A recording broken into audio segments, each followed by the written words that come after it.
दोस्तों अगर आप तैयारी कर रहे हैं यूजीसी नेट जेआरएफ हिंदी के लिए तो ये क्लास आपके लिए बहुत महत्वपूर्ण होगा, क्योंकि ये जो उपन्यास है वो आपके पाठ्यक्रम में शामिल है और इसमें से हर साल 2-3 सवाल तो पूछे जाते हैं, चाहे वो सीधे सीधे पूछे या घुमा फिरा कर पूछे, चाहे प्रकरण से पूछे, पृष्ठभूमि से पूछे, चाहे आपकी भूमिका से पूछे, चाहे किसी भी भाग से पूछे, या कह सकते हैं किसी विद्वान के कथन पूछे कि इसमें किस किस के दिए गए, क्योंकि इसमें जो पाश्चात्य और भारतीय जो विचारक हैं, जो लेखक हैं, उनके भी उद्धरण दिए हुए हैं, साथ ही साथ किस किस दृष्टिकोण से ये महत्वपूर्ण है ये सब आपको देखने को मिलेगा।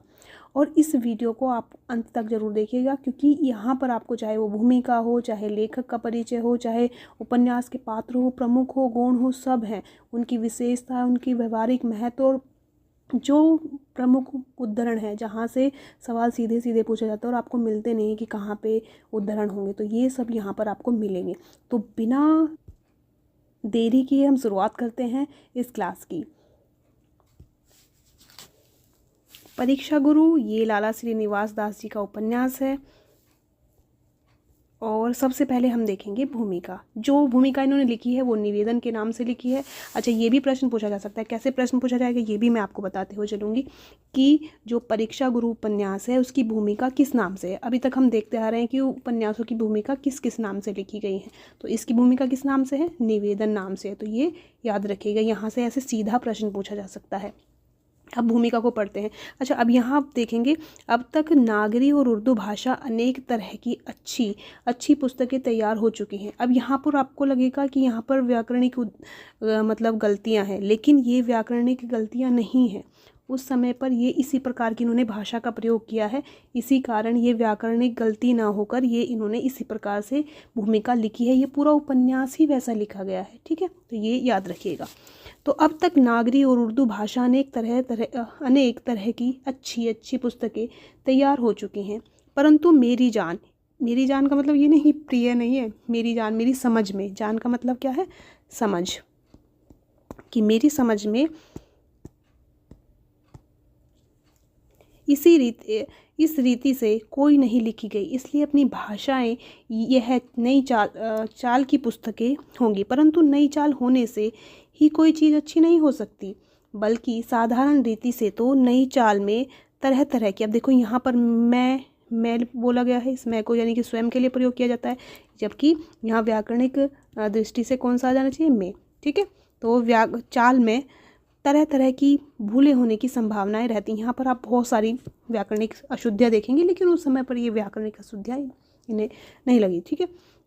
तो तरह तरह की भूल होने की संभावनाएं रहती हैं और मुझको अपनी मंद बुद्धि से और जो अधिक भूल होने का भरोसा है, इसलिए मैं अपनी अनेक तरह की भूलों से क्षमा मिलने का आधार केवल सज्जनों की कृपा दृष्टि पर रखता हूँ।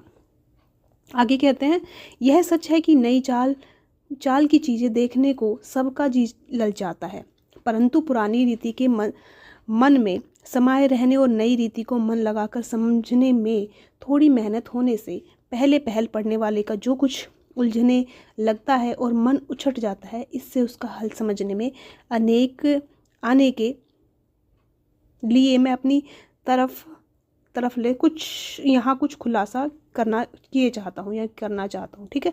तो यहाँ पर आपको एक चीज़ देखने को मिल रही होगी कि इनकी हमें किस तरह से बोलते हैं। अच्छा देखो, हम क्या होता है कि हम शॉर्ट नोट्स चाहते हैं, लेकिन शॉर्ट नोट्स के में भी आपको वो मिलना चाहिए जिससे आपकी समझ बढ़े, कि कहीं ना कहीं उस क्लास से डायरेक्ट प्रश्न ना पूछा लेकिन इनडायरेक्ट पूछा जाए। अब यहाँ पर आप देख रहे हैं पढ़ने के बाद कि आपको समझ आ रहा है कि यहाँ पर ये किस प्रकार से बात कर रहे हैं, कि उनकी भाषा कैसी है। तो भाषा से समझ सकते हैं कि अगर प्रश्न पूछा जाएंगे तो आप खुद ही उसे सही कर देंगे, ठीक है।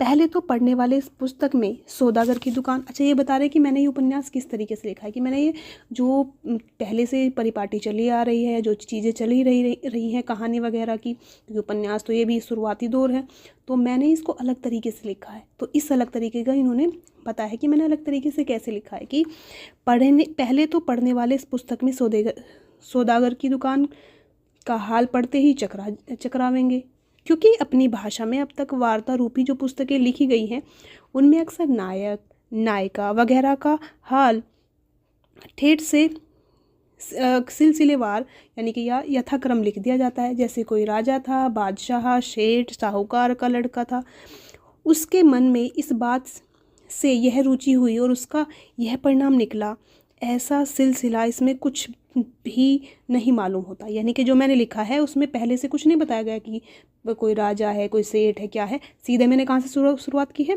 सौदागर की दुकान से। तो जो पाठक है वो पढ़ते ही चकरा जाएगा कि ये क्या पढ़ रहे हैं।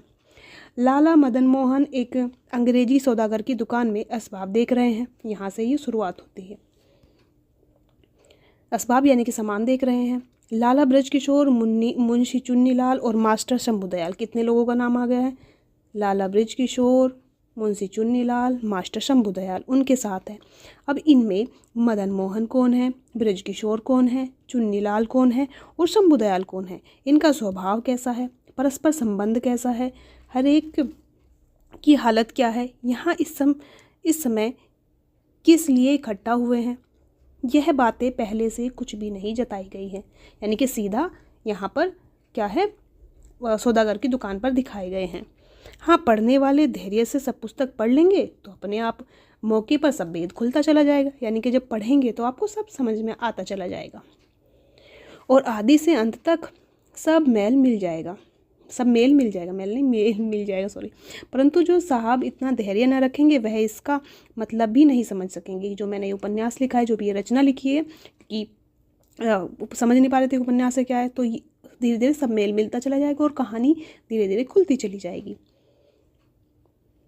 अलबत्ता किसी नाटक में यह रीति पहले से पाई जाती है, परंतु इसकी लिखने की रीति जुदा जुदा है। यानी कि ये जो रीति है पहले से नाटकों में पाई जाती है, लेकिन जो ये रीति मैं इस रचना को लिख रहा हूँ, लेकिन ये रीति दोनों अलग अलग है। नाटक में जिसका वचन होता है उसका नाम आदि में लिख देते हैं। यानी कि जो वचन कह रहा है उसका नाम आदि में शुरुआत में ही लिख देते हैं और वह पैराग्राफ उसका वचन समझा जाता है।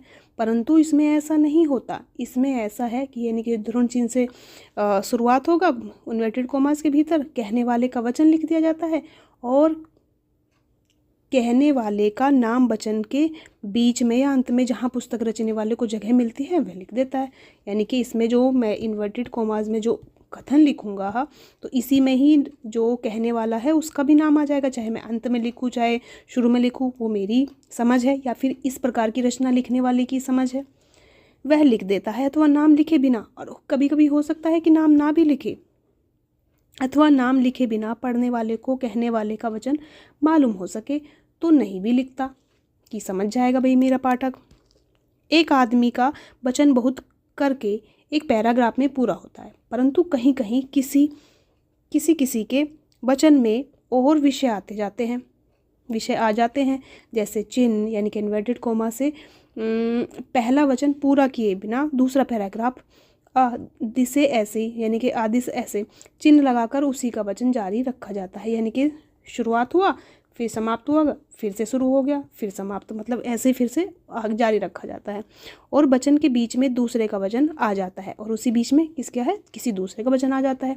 तो वहाँ उस वचन को अलग दिखाने के लिए उस पर भी अक्सर इन्वर्टेड कॉमास लगा दिए जाते हैं। परंतु जो वचन इन चिन्हों के भीतर नहीं होते वह पुस्तक रचने वालों की तरफ से होते हैं, और जो इन उद्धरण चिन्हों के बीच में नहीं होते वो किसके होते हैं? जो लेखक होते हैं उसके होते हैं। और चिन्हों में ऐसा यानी कि कोमा किंचित विश्राम, यानी कि ये जो लिखा होता है ये विश्राम होता है। ऐसा ये सेमीकोनल जो होता है मतलब अथवा ये कोलन जो होता है ये अर्धविराम होता है।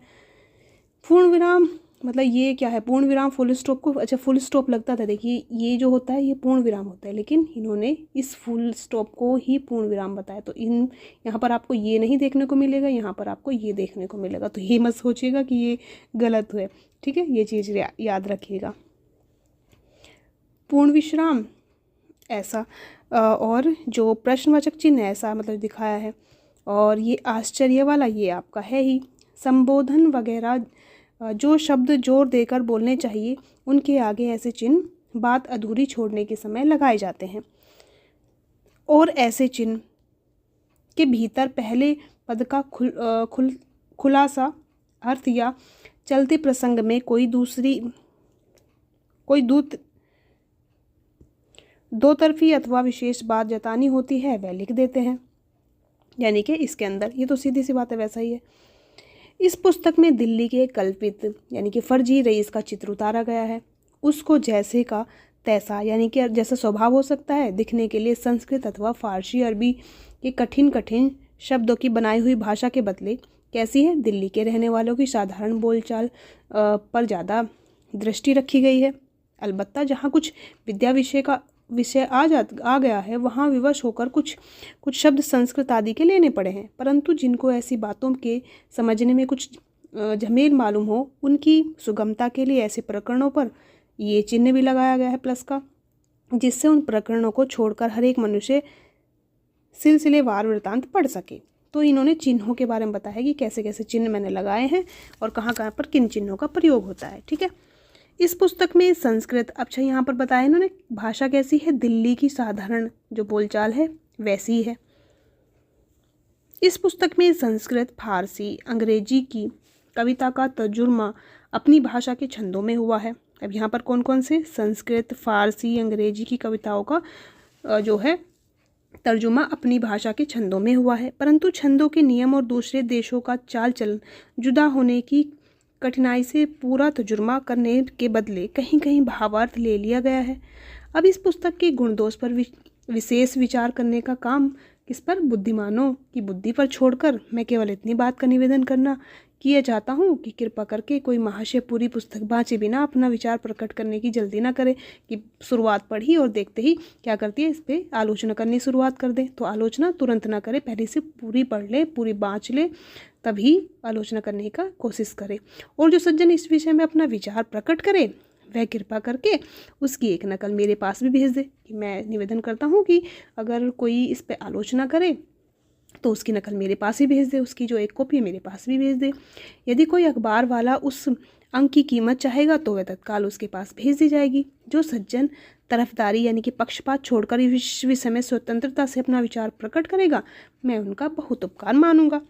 इस पुस्तक की रचने में मुझको महाभारत, अच्छा देखो कहाँ कहाँ से इन्होंने लिया है, महाभारत, संस्कृत, गुलिस्तान वगैरह, Farsi, Spectator, lord Bacon, Goldsmith, William Cowper आदि के पुराने लेखों और खीवोद आदि के वर्तमान सिलसिलों से बड़ी सहायता मिली है, इसलिए इन सब का मैं बहुत उपकार मानता हूँ। अच्छा, इन्होंने ये जो लिए हैं ये सब आपको देखने को मिलेंगे इसी जो क्लास है सबके उदाहरण देखने को मिलेंगे, इसलिए इन सब का मैं बहुत उपकार मानता हूँ और दीन दयालु परमेश्वर की निर्हेतु कृपा का सच्चे मन से अमित उपकार मानकर यह लेख समाप्त करता हूँ। ये निवेदन यहाँ पर समाप्त इन्होंने कर दिया है।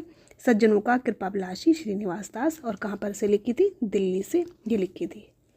ठीक है, अब हम शुरू करते हैं परीक्षा गुरु उपन्यास के बारे में विशेष तथ्य, और उससे पहले सबसे पहले हम देख लेंगे लाला श्रीनिवास दास के बारे में सबसे पहले, क्योंकि हमारे जो पाठ्यक्रम है उसमें जो रचना है वो तो महत्वपूर्ण है ही, पाठ्यक्रम में शामिल है, लेकिन साथ ही साथ जो रचना उस लेखक ने लिखी है तो वो लेखक भी महत्वपूर्ण हो जाता है।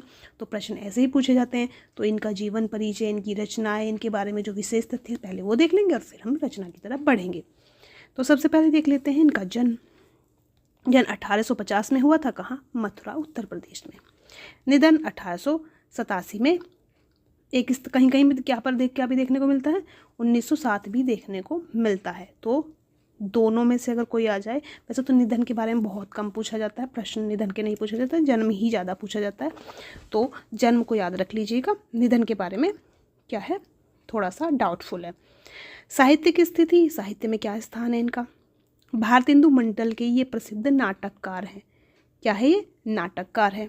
नाटक लेखन में भारतेंदु के समक्ष माने जाते हैं ये। आचार्य रामचंद्र शुक्ल ने इन्हें अखबार नवीश कहा है। ठीक है, अखबार नवीश का है। अब भाषा पर इनका ज्ञान कैसा था, तो भाषा में ये हिंदी, उर्दू, संस्कृत, फारसी, अंग्रेजी भाषाओं पर समान अधिकार था। हिंदी पर था ही, उर्दू पर भी था, संस्कृत पर था, फारसी पर था और अंग्रेजी में। पहले के लोग कितनी भाषाएं जानते थे ना, आज के समय में तो गूगल कर लो और बाकी चीज़ें भी हैं। इनकी भाषा और शैली पर अंग्रेजी तथा उर्दू फारसी का पर्याप्त प्रभाव था। अब इनकी भाषा शैली कैसी थी? अंग्रेजी मतलब थी तो हिंदी, जैसे कुछ भी रचनाएं लिखते थे हिंदी में या किसी में भी लिखते होंगे, उसके साथ साथ अंग्रेजी का प्रभाव इनकी पर देखने को मिलता था और उर्दू फारसी इनका पर प्रभाव देखने को मिलता था भाषा। अब देख लेते हैं विद्वानों की तुलना की। रामचंद्र शुक्ल जी ने विद्वानों से तुलना करते हैं, क्योंकि वो अधिकतर देखा ही होगा, चाहे वो आदिकाल के हो, भक्ति काल के हो, रीति काल के हो, अधिकतर वो तुलना ही करते हैं। और खासकर आदिकाल भक्ति काल से ज़्यादा उन्होंने कहाँ पर किया है तुलना? आधुनिक काल में। और आधुनिक में सबसे ज़्यादा भक्ति काल में देखा है, भक्ति काल, रीति काल में, और इन्होंने तुलना की है। तो यहाँ पर ये आधुनिक काल के हैं, तो इनका तुलना कैसे की है? आचार्य रामचंद्र शुक्ल ने लाला श्रीनिवास दास की तुलना भारतेंदु, प्रेमघन, बालकृष्ण भट्ट तथा प्रताप नारायण मिश्र से की है कि ये इन्हीं के लग समान है, इन्हीं की समान रचनाएं लिखते हैं। अब देख लेते हैं, क्योंकि जो हमारे लेखक तो है ही महत्वपूर्ण, साथ ही साथ इनकी रचनाएं भी महत्वपूर्ण हैं। तो क्योंकि ये नाटककार है तो इनके विशेष पहले नाटक देख लेते हैं। तो इनके ये नाटक है रणधीर प्रेम मोहिनी, 1877 का है। हिंदी का प्रथम दुखांतक नाटक ये माना जाता है। विशेष तथ्य है, याद रख लीजिएगा कि हिंदी का प्रथम दुखांतक नाटक कौन माना जाता है? तो रणधीर प्रेम मोहिनी। संयुक्ता स्वयंवर, तप्ता संवरण 1883, प्रहलाद चरित्र 1888। उपन्यास में इनका परीक्षा गुरु है 1882 का, ये पाठ्यक्रम में ही शामिल है, तो सबसे महत्वपूर्ण यही है, क्योंकि इसी के लिए हम सारी चीज़ें पढ़ भी रहे हैं, परीक्षा गुरु के लिए ही। प्रकाशन यह हुआ था इसका 25 नवंबर 1882 को।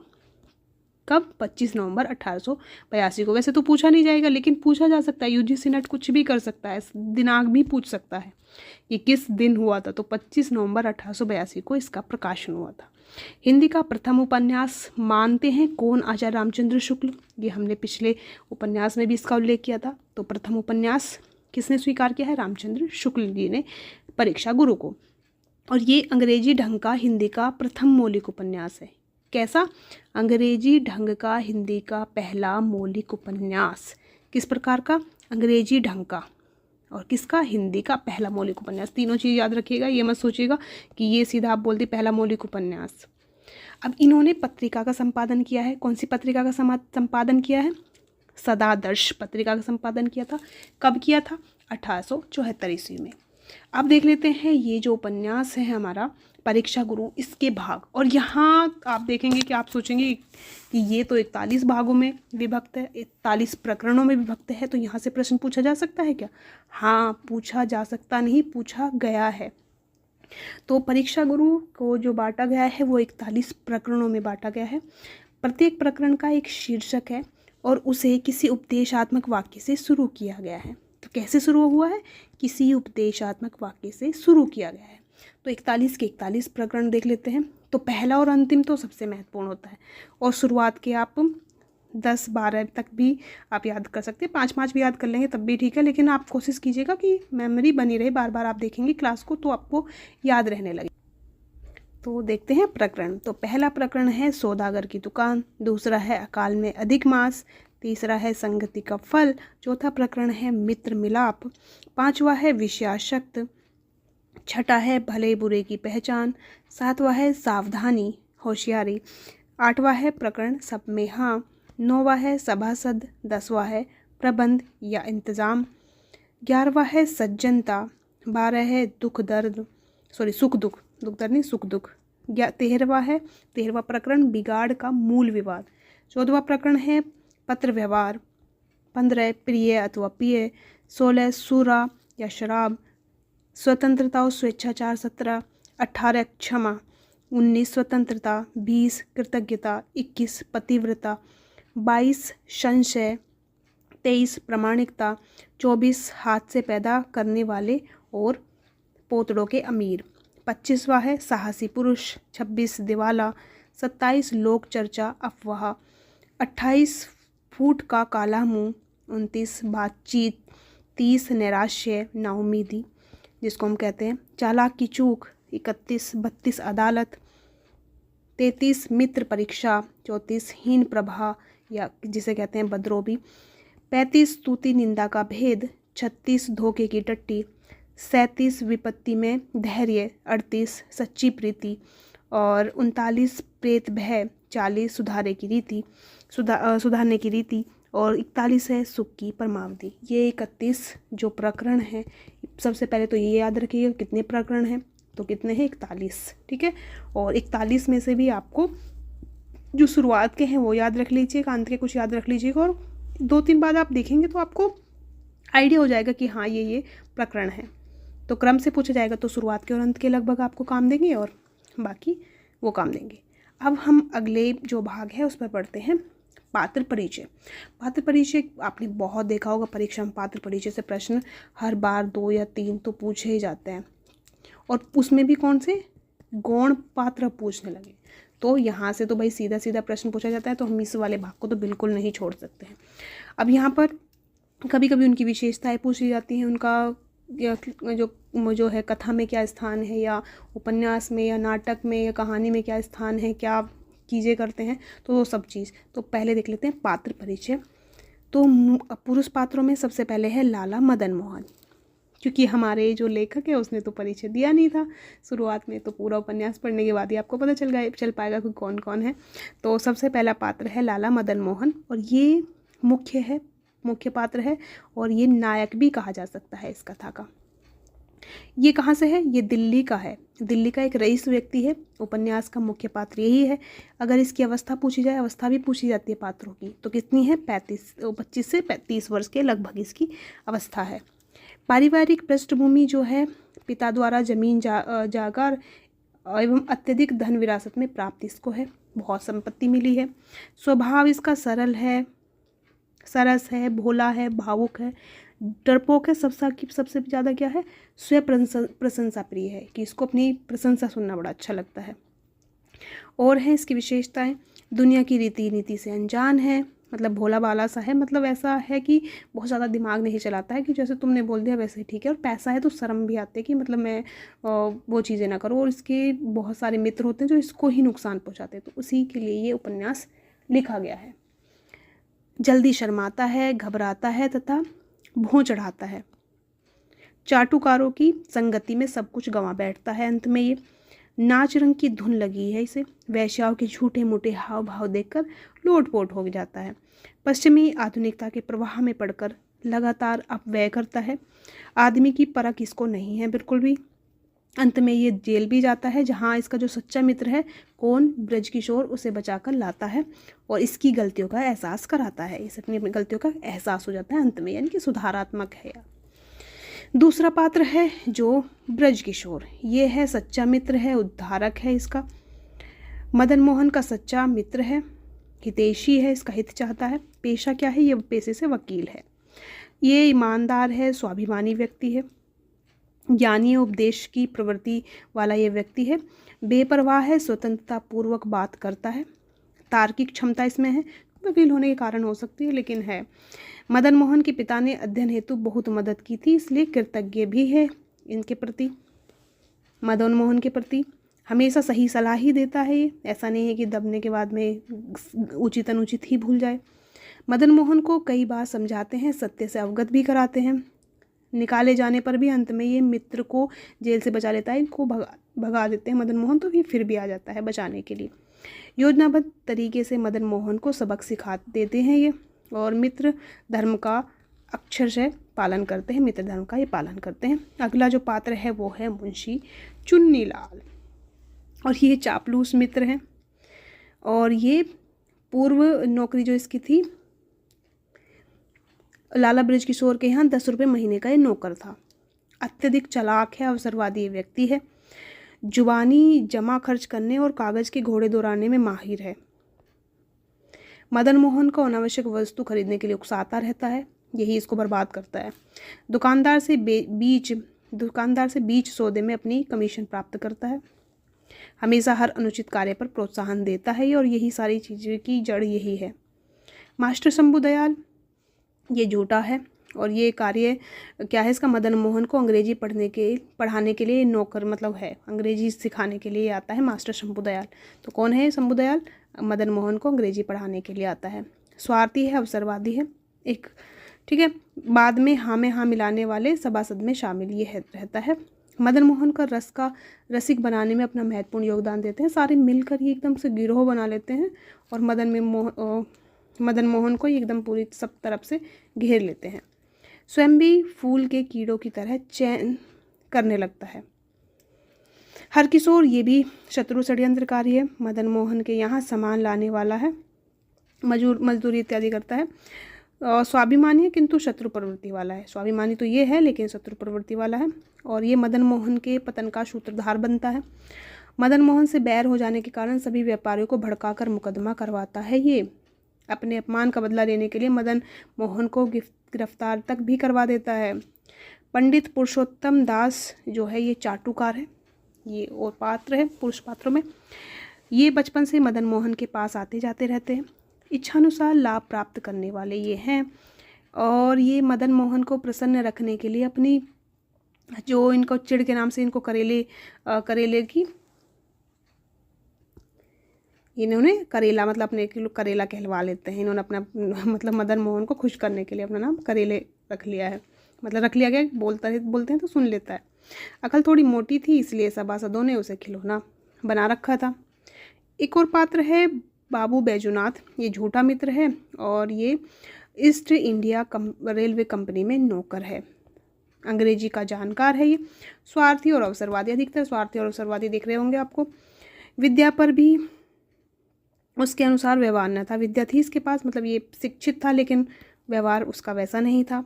हाथी के दांत खाने के और दिखाने के और थे इसके, मतलब वो एक ही बात है। अन्य जो पात्र है तो वो देख लेते हैं। तो लाला हरदयाल है, ये भी मित्र है। हकीम अहमद हुसैन है, ये मित्र है, कम हिम्मत वाला व्यक्ति है। हरगोविंद है, ये पंसारी का लड़का है, नाम उल्लेख हुए हैं उन सबको भी दिया गया है। मिस्टर ब्राइट कांच का सामान बेचने वाले दुकानदार हैं ये। निहाचंद मोदी भी एक पात्र है। आगा हसन है, मिस्टर असल है, लाला जवाहरलाल है, बिहारी बाबू है, जगजीवन दास, हीरा लाल। अब आते हैं स्त्री पात्रों की तरफ। तो ये तो हो गए पुरुष पात्र, गौण, प्रमुख सब हो गए। अब आते हैं स्त्री पात्रों में। एक है कामिनी। कामिनी जो कौन है, मदन मोहन की पत्नी है, पतिव्रता है। अच्छा मतलब इसका है, इसमें अपने सभी गहने बेचकर लाला बृजकिशोर की सहायता से मदन मोहन को जेल से ही छुड़वा लाती है। आदर्श यहाँ प्रस्तुत किया है लेखक ने। जेल में रोते देखकर मदन मोहन बहुत दुखी होता है और पश्चाताप करता है। जब ये जेल में गया है मदन मोहन तो वहाँ जाकर ये बहुत दुखी होती है और पश्चाताप वो करता है देखकर। पति ही स्त्री का जीवन है, पति बिना स्त्री को जी कर क्या करना है, और अपने गहने वहने देकर ये बृजकिशोर की सहायता से मदन मोहन को छुड़ा लेती है। एक और नारी पात्र है प्रियंवदा, और ये बृजकिशोर की पत्नी है। अब ये तो हो गए मूल गौण, सभी जो पात्र हैं वो हो गए। अब हम बढ़ते हैं कथा की तरफ कि कथा वास्तव में है क्या। परीक्षा गुरु में बहुत सरल सी कथा है, बहुत मतलब देखा जाए तो परीक्षा गुरु उपन्यास हिंदी के एक समृद्ध वैश्य परिवार में जन्मे कारोबारी व साहूकार लाला मदन मोहन के पतन और उद्धार की कहानी है। कथा का प्रारंभ होता है मदन मोहन को अपने पिता की मेहनत व धीरज से बड़ी दौलत विरासत में मिलती है। युवावस्था में वह गलत संगति में पड़ जाता है। पश्चिमी आधुनिकता के प्रवाह में पड़कर लगातार वो अपव्यय करता है। उसे आदमी की परख नहीं है कि कोई उसके साथ बैठ रहा है तो वो किस प्रकार का व्यक्ति है। अब इसमें कहानी में और क्या है, तो गलत मित्रों का प्रभाव है इस पर। मेन चीज़ तो यही है। अपने सच्चे मित्र लाला बृजकिशोर को दूर कर देता है, जो उसके हर अनुचित कार्यों से पहले टोकता था उसको तो दूर कर दिया। जैसे चुन्नीलाल, शंभुदयाल, बैजनाथ आदि अवसरवादी लोगों को अपने साथ रखता है। इसे परख ही नहीं है इंसानों की। ये सारे लोग उसके हर अनुचित कार्य पर प्रोत्साहन देते हैं, और क्योंकि बृजकिशोर कुछ गलत होने पर डांट देता था, मना कर देता था, क्योंकि वो अनुचित कार्य पर उसे इसने रोक देता था, तो ये ऐसे लोगों को अपने साथ रखता है। उसकी खुशामद करते हैं तथा अपना स्वार्थ सिद्ध करते हैं। मदन मोहन को अनावश्यक वस्तु खरीदने को उकसाते रहते हैं, क्योंकि इसके पास बहुत संपत्ति है और इसे पता भी नहीं, क्योंकि पिता के द्वारा बनाई गई संपत्ति है। दुकानदारों से बीच सौदे में अपना कमीशन प्राप्त भी करते रहते हैं इनके ये चाटुकार मित्र। ये चाटुकार मदन मोहन को म्यूनिसिपैलिटी का मेंबर बनाने की खुशामद करते हैं, किंतु बृजकिशोर इसका विरोध कर देता है। फिर इसमें क्या है, इन पर संकट का समय आ जाता है कहानी में। अभी तो शुरुआत थी, उसके बाद संकट आ गया बीच में। इन लालची लोगों द्वारा दी गई गलत सलाहों के कारण लाला मदन मोहन जल्दी ही कर्ज में डूब जाते हैं। हर किशोर से उसका बैर हो जाता है। कहानी के बीच में ही हर किशोर सारे लेनदारों को इकट्ठा करके लाला मदन मोहन पर मुकदमा कर देते हैं। अत्यधिक कर्ज हो जाने के कारण मदन मोहन पर मुकदमा दर्ज हो जाता है, क्योंकि संपत्ति तो लगभग सब समाप्ति हो गई है। विपत्ति के समय सारे कपटी, लालची, मौकाप्रस्त मित्र उसका साथ छोड़ देते हैं और मदन मोहन दिवालिया हो जाता है। उसके पास धन नहीं बचा तो कोई मित्र भी नहीं बचा। अब ये जाते हैं जेल। अपने उन अनेक मित्रों से सहायता मांगता है जो रईसी के दिनों में हमेशा साथ रहते थे, लेकिन कोई भी मदद करने के लिए तैयार नहीं होता। हर किशोर उसे गिरफ्तार करवा देता है। मदन मोहन जेल में एक रात तक रहते भी हैं। जेल हो जाने पर मदन मोहन अपनी पतिव्रता पत्नी और दोनों बच्चों को रोता देख बहुत दुखी होता है। तब इसकी आंख खुल जाती है, पश्चाताप करता है और अपनी गलती को स्वीकार कर लेता है। कि ऐसा नहीं है कि मतलब गलती स्वीकारने का, गलती भी स्वीकार कर लेता है। अब यहाँ पर अंत में सीख मिल जाती है।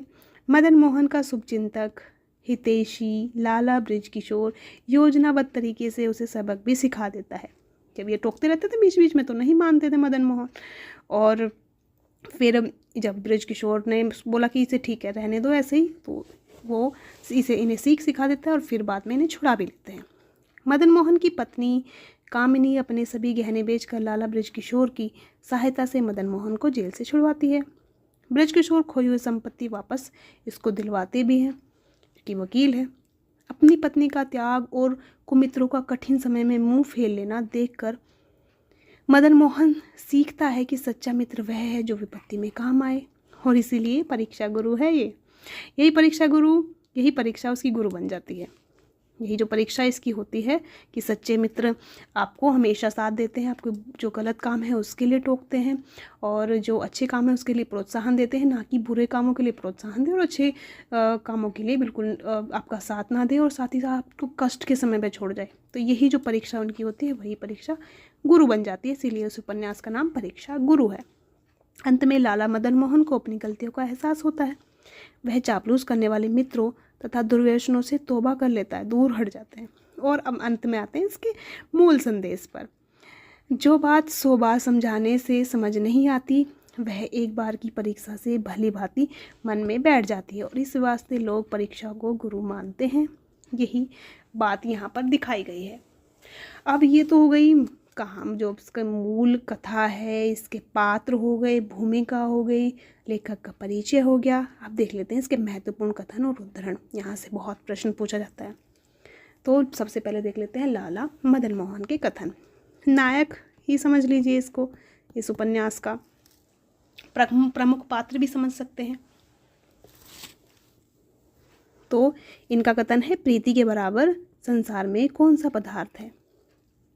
जो लोग फ़ायदा उठाकर इस समय मेरा साथ दे उनको भी मैं कुछ बुरा नहीं समझता, क्योंकि जिन पर मुझको बड़ा विश्वास था वह सब मुझे अधरधार में छोड़कर चले गए हैं और ईश्वर ने मुझको किसी लायक न रखा। मैं सदके कुर्बान, मुझे न छोड़ो, खुदा कसम मेरी तरफ तिरछी नज़र से न देखो। ये भी मदन मोहन के कथन है। मुझे आपकी यह बात बिल्कुल अनोखी मालूम होती है, भला परोपकार आदि शुभ कार्यों का परिणाम कैसे बुरा हो सकता है। तो ये इनका ही कथन है और लगभग अंत में ये कथन है। अब लाला बृजकिशोर के जो कथन है, यह है, दूसरों की बात में आकर अपना कर्तव्य भूलना बड़ी भूल की बात है। ईश्वर के नियमानुसार मनुष्य जिस विषय में भूल करता है बहुधा उसको उसी विषय में दंड मिलता है। अभी तो खुशामद में बहुत कसर है।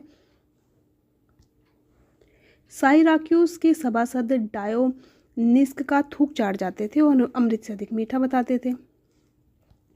सच्ची सज्जनता मन के संग है, ये लाला बृजकिशोर का कथन है। अनुचित कार्य में आत्मग्लानि और उचित कार्य में आत्मप्रसाद हुए बिना स्वार्थ नहीं रहता। शतरंज के खेल में दोनों खिलाड़ियों को अपनी मर्जी मुजन चाल चलने की स्वतंत्रता दी गई है, परंतु वह लोग घोड़े को हाथी की चाल या हाथी को घोड़े की चाल नहीं चल सकते। आदमी की पहचान जाहिर बातों से नहीं होती, उसके बर्ताव से होती है। अफवाह वह भयंकर वस्तु है जिससे बहुत से निर्दोष दूषित बन जाते हैं। जो बात 100 बार समझाने से समझ में नहीं आती वह एक बार की परीक्षा से भली भांति मन में बैठ जाती है, और इसी वास्ते लोग परीक्षा को गुरु मानते हैं। और ये अंत में लगभग ये कथन कहते हैं, औरों के दोष देखने वाले बहुत मिलते हैं, परंतु जो अपने दोषों को यथार्थ जानता हो और जानबूझकर उनका झूठा पक्ष न करता हो, बल्कि यथार्थ शक्ति से उनको छोड़ने का उपाय करता हो, वही सच्चा सज्जन है। निसंदेह मित्रता ऐसी ही चीज है पर जो लोग प्रीति का शौक नहीं जानते वह किसी तरह उसका भेद नहीं समझ सकते। जब तक मनुष्य की परीक्षा न हो, साधारण बातों में उसके जाहिरी बर्ताव पर दृष्टि रखनी चाहिए, परंतु जोखों के कामों में उससे सावधान रहना चाहिए। उसका दोष प्रकट करने पर उसको छोड़ने में संकोच न हो। परीक्षा हुए, अच्छा ये पूरा अगर देखा जाए तो उपदेश यही देते रहे हैं। परीक्षा हुए बिना किसी को सच्चा मित्र भी नहीं कह सकते। भले बुरे मनुष्य की परीक्षा समय पाकर अपने आप हो जाएगी। अब ये जो अगर देखा जाए तो आपको ऐसे याद रख सकते हैं कि जो उपदेश वाले कथन दिए गए हैं वो बृजकिशोर जी द्वारा ही दिए गए हैं, तो ऐसे याद रख सकते हैं। ठीक है, प्रीति वाला जो है मदन मोहन द्वारा। अब मुंशी चुन्नीलाल का देखो, जरूरत भी अपनी अपनी रुचि के समान अलग अलग होती है। कामिनी का कथन है कि पति ही स्त्री का जीवन है, पति बिना स्त्री जीकर क्या करना। लाला हरदयाल का कथन है, प्रीति का सुख ऐसा ही अलौकिक है, संसार में जिन लोगों को भोजन के लिए अन्न और पहनने के लिए वस्त्र तक नहीं मिलता, उनको भी अपने दुख सुख के साथी प्राणोपमा मित्र के आगे अपना दुख रोकर छाती का बोझ हल्का करने पर, अपने दुखों को सुनकर उसके जी भर आने पर, उसके धैर्य देने पर, उसके हाथ से अपना डबडबाई हुई आंखों के आंसू पुछ जाने पर जो संतोष होता है, वह किसी बड़े राजा को लाखों रुपए खर्च करने से भी नहीं हो सकता। ये किसका है? लाला हरदयाल का कथन है। अन्य कथन है, महत्वपूर्ण कथन है, नामुनासिब काम करके कोई नुकसान से नहीं बच सकता। जो मनुष्य ईश्वर का नियम तोड़ेगा उसको अपने पाप का अवश्य दंड मिलेगा। नए मित्रों की संगति में बैठने लगा, नाच रंग की धुन लगी वैश्याओं के झूठ मूठे हाव भाव देखकर लोटपोट हो गया। ये देखा कैसे पूछा जा सकता है? ऐसे पूछा जा सकता है ये कि ये किस उपन्यास से लिया गया है, किस रचना से लिया गया है, इस प्रकार से पूछा जा सकता है। ठीक है, अब यहाँ पर ये शुक्ति और उद्धरण भी है। उपन्यास के हर प्रकरण की शुरुआत संस्कृत, ब्रज, फारसी आदि भाषा के साथ साथ इंग्लैंड, यूनान आदि के प्रमुख विद्वानों के विचारों के पद्यानुवाद से होती है। सबसे पहले सौदागर की दुकान, ये जो प्रकरण है इसमें से देखोगे कि कहाँ से लिया गया है, क्या लिया गया है। मतलब चतुर मनुष्य को जितने खर्च में अधिक प्रतिष्ठा अथवा धन मिल सकता है, मूर्ख को उससे अधिक खर्चने पर भी कुछ नहीं मिल सकता। ये लॉर्ड चेस्टरफील्ड का है, सौदागर की दुकान प्रकरण में। फिर है संगति का फल प्रकरण, इसमें है सहवासी बस होते नृप गुण कुल रीत विहाय, नृप युवती अरु तरुलता मिलत पाए संग पाए। ये हितोपदेश से लिया गया है। अब यहाँ से प्रश्न कैसा पूछा जा सकता है कि किस प्रकरण की शुरुआत किस कथन से हुई है, किस उद्धरण से हुई है, किस वाक्य से हुई है, या किस उससे हुई है। ठीक है, भले बुरे की पहचान प्रकरण में क्या है? धर्म अधर्म शुभ कहत को काम, अर्थ कहियान कहत धर्म को अर्थ को, तीनों मिले शुभ जान। और ये कहाँ से है? मनुस्मृति से है। इस प्रकरण में बृजकिशोर मदन मोहन को रामायण और महाभारत का उदाहरण देते हैं। बृजकिशोर किसको देते हैं? मदन मोहन को। सब में हाँ प्रकरण में क्या है? एक साधो सब सधो, सब साधो सब जाहि, जो गहीं खींचे मूल को, फूल फले अरगाहि। ये किसका है? कबीरदास जी का है। प्रबंध प्रकरण में है, कारज को अनुबंधा लख अरु, उत्तर फल चाहे, पुनः अपनी सामर्थ्य लख करे कि न करे ताहे। ये किसका है? विदुर प्रजागरे का। इस प्रकरण में चाटुकार मित्रों द्वारा मदन मोहन को म्युनिसिपैलिटी का मेंबर बनाने की खुशामद की जाती है, किंतु बृजकिशोर इसका विरोध कर देते हैं प्रबंध में। अब यहाँ पर देखते रहिएगा किस प्रकरण में क्या कथा चल रही है। इसके बाद है सावधानी प्रकरण। लेखक ने इस प्रकरण में मित्रों की परख, सावधानी को आवश्यक बताया है। सज्जनता प्रकरण में क्या है, सज्जनता न मिले किए जतन करो किन कोय, जो कर फार निहारिए लोचन बड़ो न होय। ये किसका है, बृंद कवि का है। किससे, सज्जनता प्रकरण से है। सुख दुख प्रकरण में है, आत्मा को आधार और साक्षी आत्मा जान, निज आत्मा को भूल करे नहीं अपमान। ये किससे है, मनुस्मृति से है। और ये किससे है, सुख दुख प्रकरण से है। स्वतंत्रता और स्वेच्छाचार प्रकरण से है, कहूँ सब प्राणीन सो होए सरलता भाव, सब तीरथ अभिषेक ते ताको अधिक प्रभाव। विदुर प्रजागरे का है। और स्वतंत्रता और स्वेच्छाचार प्रकरण से है। क्षमा प्रकरण से है, नर को भूषण रूप है, रूपहु को गुण जान, गुण को भूषण ज्ञान है, क्षमा ज्ञान की मान। सुभाषित रत्नाकरे। स्वतंत्र प्रकरण में है, जो स्वतंत्रता प्रकरण है उसमें है, स्तुति निंदा को करही, लक्ष्मी रहिए की जाय, मरे की जिये न धीरज जन धारे, कुमारग पाए। ये कहाँ से है, प्रसंग रत्नावली से। पतिव्रता प्रकरण से है, पति के संग जीवन मरण, पति हर्ष हर्षाए, स्नेहमयी कुल नारी की उपमा, स्नेहमयी कुल नारी की उपमा लखी न जाए। ये किसका है, शारंगधर का है। और पतिव्रता प्रकरण से है। प्रामाणिकता प्रकरण से है, एक प्रामाणिकता मनुष्य परमेश्वर की सर्वोत्कृष्ट रचना है, पॉप का है ये, प्रामाणिकता प्रकरण से। दिवाला प्रकरण से है, कीजे समझ न कीजे बिना विचार व्यवहार, आए रहत जानत नहीं सर को पायन भार। कवि वृंद का है। दिवाला प्रकरण से है। लोक चर्चा प्रकरण से है,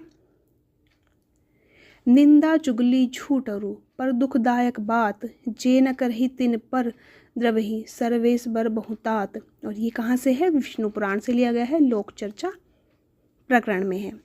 फूट का काला मुंह, अच्छा यहाँ पर ऐसे भी पूछा जा सकता है ये किस प्रकरण से है, और कभी कभी देकर ये भी पूछा जा सकता है किस रचना से है या किस उपन्यास से है। ये भी पूछा जा सकता है कि इसका उद्धरण, इसका प्रयोग कहाँ किया गया है, किस लेखक का है। इस तरीके से इन जो भी ये दिए गए हैं। फूट का काला मुंह प्रकरण से क्या है, टूट गई लंका फूट मिलियो जो विभीषण है, कवि गंगा है।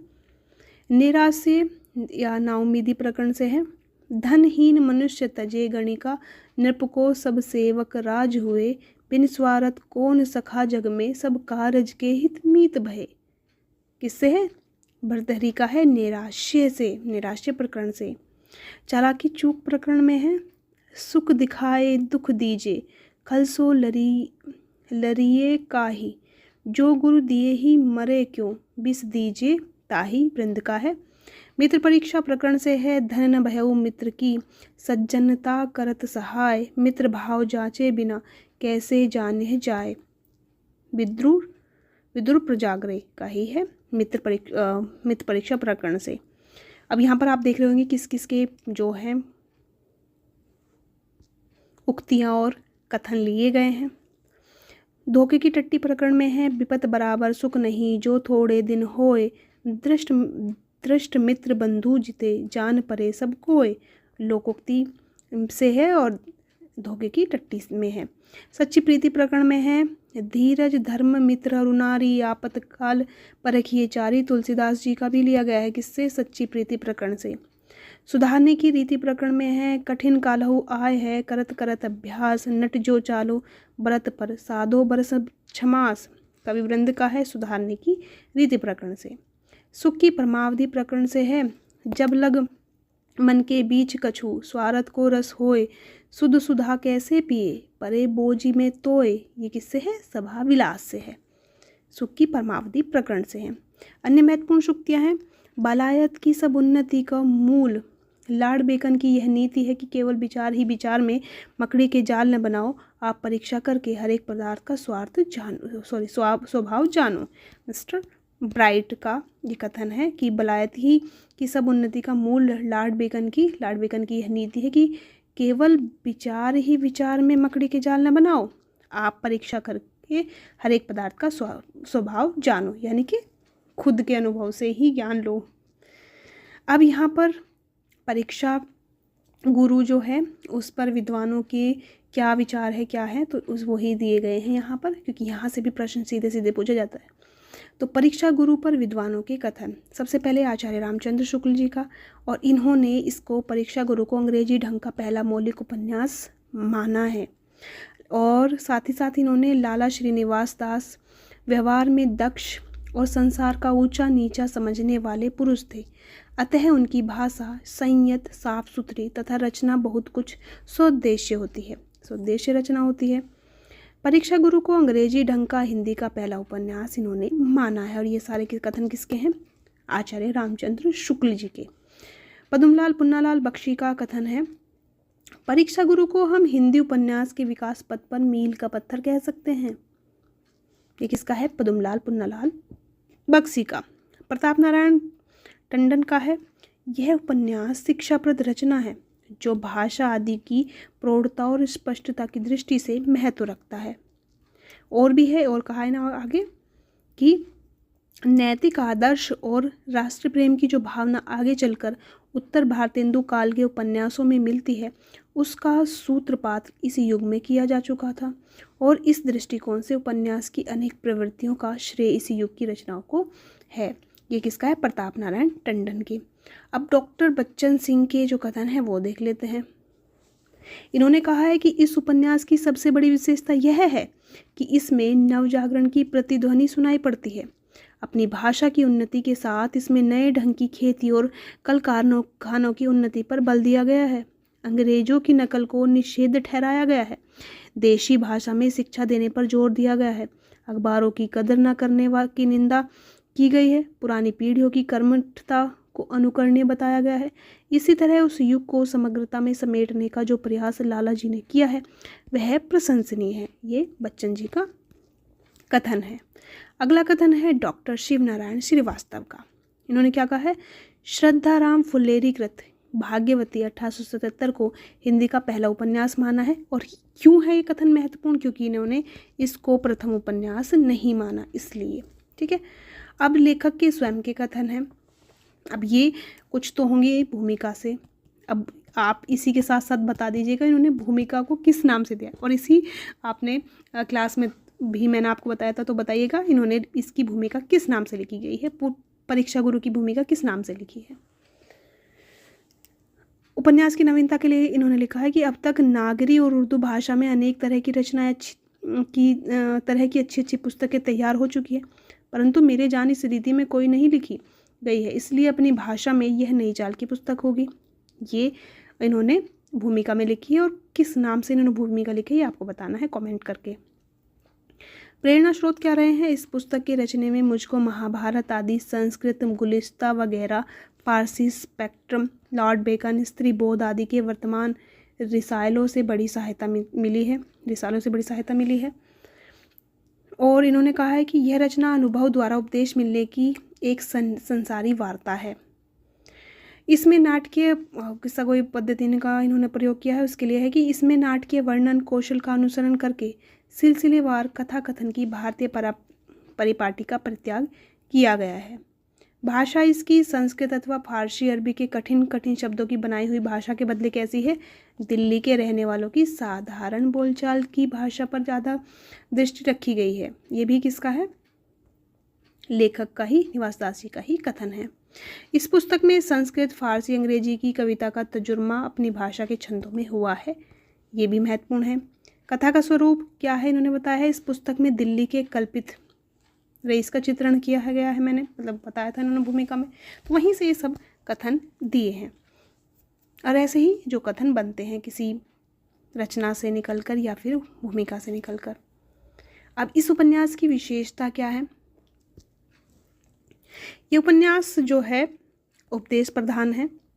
यह उपन्यास कथा प्रधान नहीं बल्कि उपदेश प्रधान है। तत्काल तकनीकी की नवीनता की दृष्टि से हिंदी का अंग्रेजी ढंग का प्रथम मौलिक उपन्यास है। रामचंद्र शुक्ल जी ने कहा है। नई चाल की पुस्तक लेखक ने स्वयं से कहा है, अपनी भाषा में नई चाल की पुस्तक कहा है, यद्यपि उन्होंने इसे उपन्यास ने मानकर क्या माना है वार्ता ग्रंथ कहा है।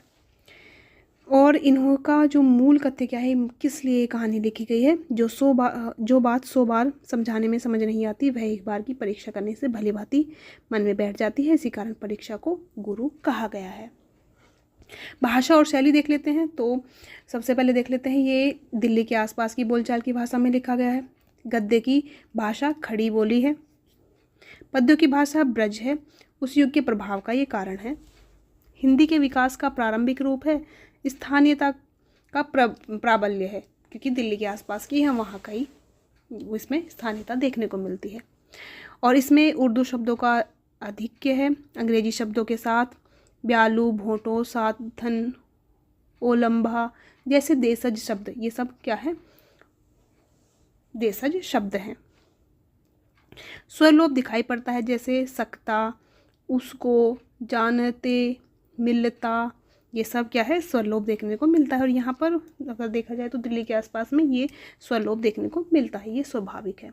ने का सर्वत्र सानुस्वार प्रयोग है, जैसे अपने, खाने, खर्चने, डरने, तो ये देखने को मिलता है। ने के साथ सानुस्वार प्रयोग देखने को मिलता है। कुछ शब्दों में ए का ऐ उच्चारण, जैसे राजाओं, नाटकों, क्यों, ये देखने को मिलता है। ठीक है। व्याकरण की दृष्टि से यहाँ पर अशुद्धियाँ हैं, जैसे मैं के स्थान पर मैं, सकता के स्थान पर शक्ता, खड़ी पाई के स्थान पर ये वाला चिन्ह प्रयोग किया गया है। ठीक है। और इसकी साहित्यिक विशेषता और देख लेते हैं। ये जो उपन्यास है, इसमें कथा का प्रारंभ सांकेतिक और नाटकीय ढंग से होता है। किस्सा गोई पद्धति का अनुसरण नहीं किया गया है। नाटकीय वर्णन कौशल का अनुसरण किया गया है।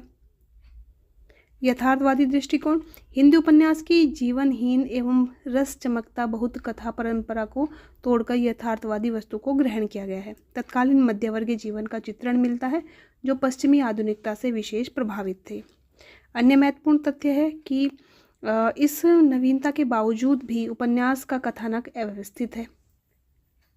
इन्होंने नवीनता लानी चाहिए, लेकिन नवीनता के कारण भी ये उपन्यास जो कथानक है वो अव्यवस्थित है। कथा के बीच बीच में लेखक द्वारा नैतिक उपदेशों से भरे हुए लंबे लंबे अंशों का समावेश किया गया है। यह उपन्यास कुछ बोझिल बनता चला जाता है। तत्कालीन समाज में व्याप्त अशिक्षा, लोभ, प्रपंच, दिखावे और दयनीय स्थिति की समस्या आदि का पर प्रकाश डाला गया है। समाजवादी और पाश्चात्य जगत में आयातित फैशन, प्रस्थ संस्कृति का उपहास किया गया है। मदन मोहन हासोन्मुखी सामंतीय संस्कृति का प्रतीक है। उपन्यास में प्रतीकात्मक रूप से ईस्ट इंडिया कंपनी द्वारा भारत के आर्थिक शोषण और लूट का यथार्थ चित्रण किया गया है। प्रतीकात्मक रूप से कि जो था मदन मोहन, उसी के माध्यम से। लाला श्रीनिवास दास ने ब्रिटिश साम्राज्य का समर्थन करते हुए भी अंग्रेजी की आर्थिक नीति पर करारा व्यंग किया है। देखो यहाँ पर कई बार प्रश्न पूछे जाते हैं, आप सोचते हैं कहाँ से पूछ लिया इतना डीप, तो यहाँ पर सारे उन फैक्ट्स को दिया है जो महत्वपूर्ण है, एक रचना की दृष्टि से, एक परीक्षा की दृष्टि से। लाला श्रीनिवास दास पर दादा भाई नौरोजी और सुरेंद्रनाथ बनर्जी का अधिक प्रभाव परिलक्षित होता है। ये निवास दास जी के बारे में है। भाषा की उन्नति पर बल दिया गया है। नए ढंग की खेती और कल कारखानों की उन्नति पर बल है। अंग्रेजी के नकल को निषेध ठहराया गया है।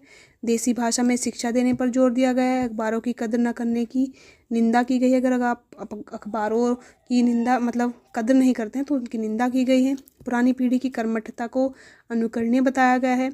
पात्र अपने कार्य से ज़्यादा वार्तालाप तथा एक दूसरे की चापलूसी में ज़्यादा रुचि लेते हैं। चुन्नीलाल, शंभुदयाल, बैजनाथ, मदन मोहन कुमित्र हैं। नहीं, मदन मोहन तो खुद मित्र नहीं है, लेकिन इसके जो मित्र हैं, इसके मदन मोहन के कुमित्र हैं, जो हमेशा दुष्प्रवृत्ति की ओर ले जाते हैं। कामनी पतिव्रता स्त्री के रूप में चित्रित है। अपने गहने बेचकर भी पति को जेल से छुड़ा लेती है। पतिव्रता धर्म का आदर्श यहाँ पर प्रस्तुत किया गया है। इस उपन्यास में इंग्लैंड और यूनान के दृष्टांत रखे गए हैं। साइराक्यूस का उल्लेख यहाँ पर है। हर प्रकरण की शुरुआत संस्कृत, ब्रज, फारसी ये सब हैं ही इंग्लैंड, यूनान आदि के प्रमुख विद्वानों के विचारों के पद्यानुवाद से होता है। पहले पद्य दिया गया, फिर उसके बाद उसका अनुवाद किया जाता है। लेखक ने निवेदन में इस उपन्यास की प्रकृति, उद्देश्य, प्रेरणा स्रोत का उल्लेख किया है। मदन मोहन जिस दुकान से कांच का सामान खरीदता है उस दुकान का नाम मिस्टर ब्राइट है। दुकान का क्या नाम है, ये प्रश्न पूछा जा सकता है, इसलिए इसको हाईलाइट कर लीजिएगा। दुकान का नाम क्या है, मिस्टर ब्राइट है। पुरुषोत्तम दास की चिड़ किस नाम से है, करेले के नाम से है। Babu Baijnath East India company railway company में नौकर थे, ये भी प्रश्न पूछे जाने योग्य है। ऐसे ही प्रश्न यूजीसी नेट आजकल पूछ रहा है। Babu Baijnath East India railway company में नौकर थे। चुन्नीलाल पहले बृजकिशोर के यहाँ 10 रुपये महीने में नौकर था। हकीम अहमद हुसैन कम हिम्मत वाला व्यक्ति है। मदन मोहन जेल में एक रात रहकर आता है। उपन्यास की मूल संवेदना क्या है, सुधार की भावना है। जब व्यक्ति सदुपदेशों से और आदर्श उदाहरणों से भी नीति अनीति का भेद ना समझे, ऐसी स्थिति में एक परीक्षा आवश्यक हो जाती है। अगर वो किसी के उदाहरण से ना समझे तो फिर उसको भाई सीधी सीधी उसकी परीक्षा की जाए और तभी वो समझ सकता है। यह परीक्षा गुरु की भांति कार्य करती है, वास्तविकता में से अवगत कराकर व्यक्ति को पुनः सन्मार्ग पर लाती है।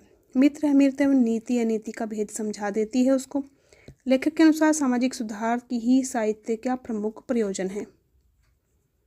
समाज सुधार ही साहित्य का प्रयोजन है, इसलिए साहित्य लिखा जाना चाहिए। अब देखो, स्थान से संबंधित और जो समय से संबंधित भी प्रश्न पूछ लिए जाते हैं, तो उनको भी यहाँ पर दिया गया है। इस उपन्यास में ज्येष्ठ सावन भादो महीने का जिक्र किया गया है। इसमें एक रात समय का उपयोग है, तो एक रात जेल में रहने का भी उपयोग किया गया है।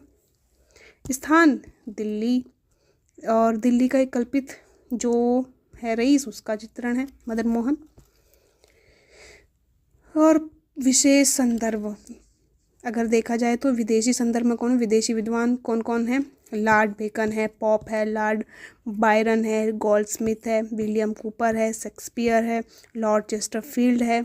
भारतीय ग्रंथों के संदर्भ कहाँ कहाँ से लिए हैं, ब्रंद कवि, हितोपदेश, हरिवंश, मनुस्मृति, विदुर प्रजागरे, कबीर, गिरधर, चाणक्य, भोज प्रबंध सार, सारंगधरे, श्रीमद् भागवत, विष्णु पुराण, गंग कवि, भर्तृहरि, तुलसीदास, महाभारत, रामायण। अब यहाँ से कैसे प्रश्न पूछा जा सकता है, 4-5 दे देंगे कि ये जो है हमारे जो है भारतीय ग्रंथ में से ये 4 दे दिए और इसमें से एक अलग दे दिया, तो ये है या नहीं है, इस प्रकार से प्रश्न पूछा जा सकता है। प्रश्न का प्रारूप ये हो सकता है। अच्छा, रचना की प्रेरणा स्रोत क्या बताया है, अंग्रेजी उपन्यास के आधार पर रचित बंगला उपन्यासों के आधार पर इन्होंने नहीं की है, अंग्रेजी के आधार पर इन्होंने की है। ठीक है, बंगला उपन्यासों के आधार पर नहीं की है। और महाभारत, संस्कृत, गुलिस्ता वगैरह Farsi, Spectator, lord Bacon, Goldsmith, William Cowper, पुराने लेख, स्त्रीबोध, वर्तमान के रिसाले, इनसे इन्होंने प्रेरणा ली है। शैलीगत प्रभाव कहाँ से है, अंग्रेजी तथा उर्दू फारसी का पर्याप्त प्रभाव देखने को मिलता है।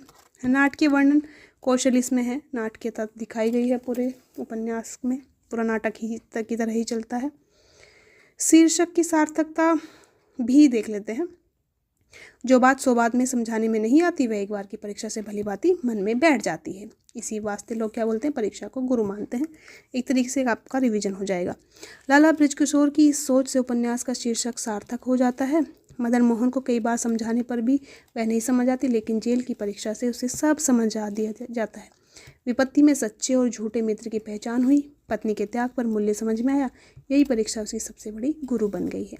परीक्षा गुरु हिंदी साहित्य के उपन्यास विधा में एक महत्वपूर्ण मील का पत्थर साबित होता है। यह न केवल तकनीकी दृष्टि से नवीन था, बल्कि इसमें सामाजिक सुधार, नैतिक शिक्षा, यथार्थवादी चित्रण के माध्यम से हिंदी उपन्यास की परंपरा को एक नई दिशा दी।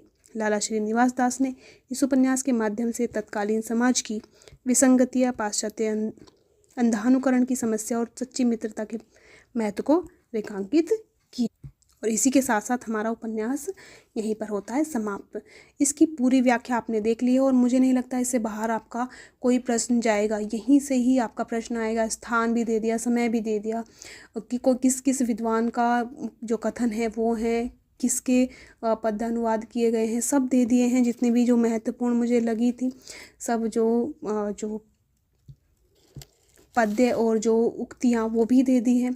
तो कैसी लगी आपको क्लास ज़रूर बताइएगा, एक कमेंट ज़रूर करिएगा और किसी अच्छे मित्र के पास इसको शेयर ज़रूर कीजिएगा। तो आज के लिए इतना ही, धन्यवाद, फिर मिलते हैं।